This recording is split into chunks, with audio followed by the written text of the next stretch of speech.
covers about 413 acres and it's at its peak housed around 10,000 inmates, making it one of the world's largest correctional institutions. A diverse inmate population is held inside Rikers, and most prisoners are there temporarily awaiting trial, serving short sentences, or awaiting transfers to other facilities. Rikers Island is notorious for its harsh conditions, including violence between inmates and involving guards. Reports of abuse, neglect, and corruption among staff have been frequent. The treatment of inmates with mental health issues has been a particular concern, with critics arguing that the facility is ill-equipped to handle such cases appropriately. Likewise, the treatment of juvenile inmates is a subject of controversy. There have been calls for more appropriate handling in the facilities for young offenders.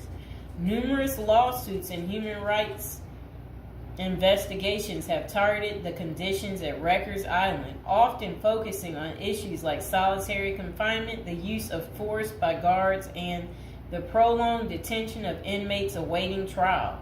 Now would be a good time to like the video, to subscribe. And are you guys enjoying the prison series? Do you like hearing about all the different prisons, learning with me together? If so, go ahead and comment below. So, when visiting Rikers, journalists and prison reforms discovered temporary holding cells described as covered with rotten food, urine and feces and blood. Inmates were using plastic sheets for blankets and cardboard boxes for beds.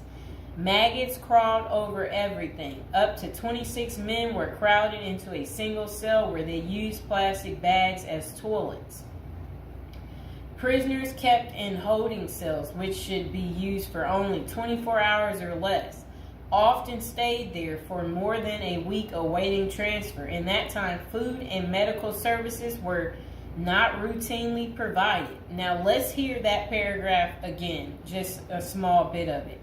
So, this was what journalists had noticed when visiting Rikers Island. The prison reformers discovered temporary holding cells described as covered with rotten food, urine, feces, and blood. Inmates were using plastic sheets for blankets and cardboard boxes for beds. Maggots crawled over everything. Up to 26 men were crowded into a single cell where they used plastic bags as toilets. That does not sound good, does it, people? It's disgusting. So over the years, there have been various attempts to reform Rikers Island, focusing on improving conditions, reducing violence, and providing better mental health care. Amid mounting pressure, activists and political leaders have urged the city to close Rikers Island. In 2019, the New York City Council voted to close the jail completely by 2026, intending to